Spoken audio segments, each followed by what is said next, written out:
Hi, my name is Jessica Simmons, and today I'll be presenting my consulting plan and case study for the Amazon Kindle Fire.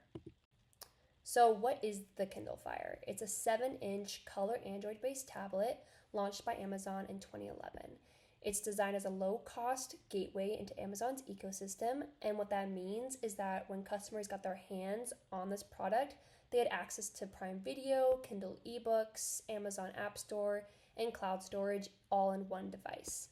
And this product really represented Amazon's quote razor and blade model. So they were selling the hardware at cost and then earning profit through digital sales and Prime memberships. For the situation analysis, in terms of market position between 2011 and 2012, the tablet market completely exploded, led by Apple. And Amazon was a new challenger in the mobile app market, but they already had a strong ecosystem and base of over 120 million loyal customers. So from when they first launched their e-reader Kindle in 2007, it was a success. And again, the Kindle Fire later in 2011.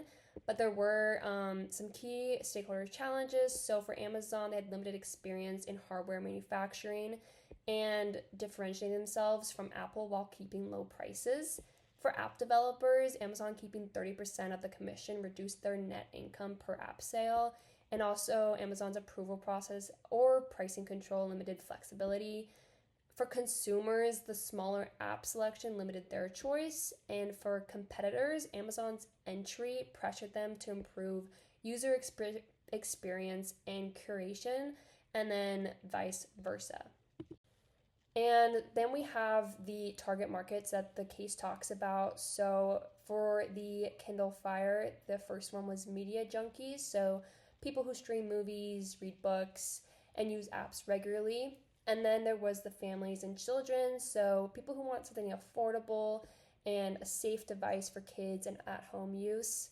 And then lastly, students. So people wanting something portable and low cost for study and entertainment tools. Next, into their SWOT analysis. So starting off with the strengths, Amazon priced the Kindle Fire low, and they also had a huge brand trust, which drew in lots of customers, and huge content library. Again, affordability priced it at $199 compared to Amazon's or Apple's $149 base model. And then also the Prime membership integration was very valuable for customers.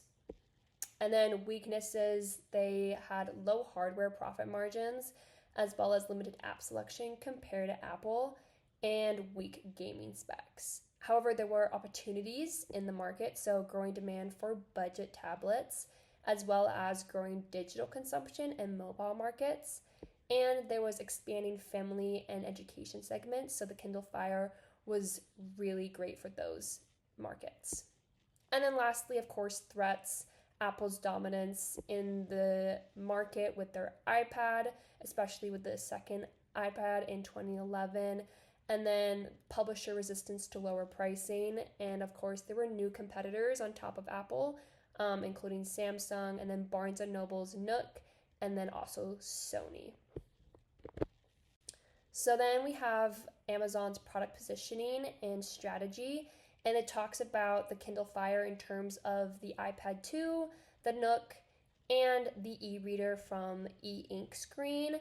And the position against the iPad, the Kindle Fire was the best $199 tablet for everyday entertainment and shopping. And so this really emphasized price and affordability, since Apple was more on the expensive high-end end.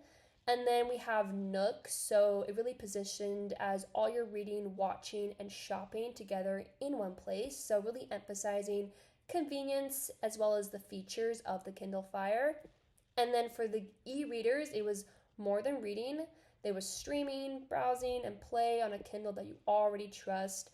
Again, emphasizing the trust of the brand of Amazon, as well as the value that you get from having the Kindle Fire compared to just having the e-reader with just reading. And then in terms of product strategy, the overall was to focus on convenience and affordability. And then the Kindle Fire, again, as I mentioned, was a gateway to long-term digital loyalty, and focusing on that aspect was most of what the case talked about. And so this is the case data provided in the case study that gives us the breakdown of revenue streams, revenue per use per month, and the expected gross profit margins. And this is the data that I used in my financial model. And this is my estimated 3-year financial model. And I calculated the total gross profit under the assumption of 5 million unit sales in year 1 and using the case data from the previous slide. So with this information, I found that the Amazon Kindle Fire would generate approximately $3 billion in gross profit. And this analysis essentially tells us that the Kindle Fire succeeds if users spend heavily on Amazon's ecosystem offerings. It also shows us that Amazon is betting on customer lifetime value over the short-term device profits, which again, they were selling at cost, so they were counting all on the ecosystem profits. And then here are some alternatives that I developed, as well as my evaluation of their pros and the cons. So first, we have the premium tablet model positioning, and this would compete with the iPad, but there would be higher R&D costs and slight brand misalignment, more on the techier side and less of the online presence that Amazon has. And then family and education focus, so expanding the market and maintaining that safer image. But then a con would be maybe causing disinterest towards the media junkie market. And then lastly, the family and education focus. So of course, this would advertise affordability, but then again, it'd be difficult to compete with the iPad, who is known as that high-end quality. So overall, the best strategy would be to combine that ecosystem strategy, which proved very profitable for the Kindle, and then also the family and education focus for sustaining that long-term growth. And then lastly, here are my recommendations if I were the CEO. So I would adopt the targeted $99 subsidy model, and that would offer Prime members under a 2-year commitment. And as we saw in the case, average Fire users generate around $190 a year in content and commerce revenue. So we would break even in 6 months. And this would also help build loyalty and repeat spending through long-term ecosystem use.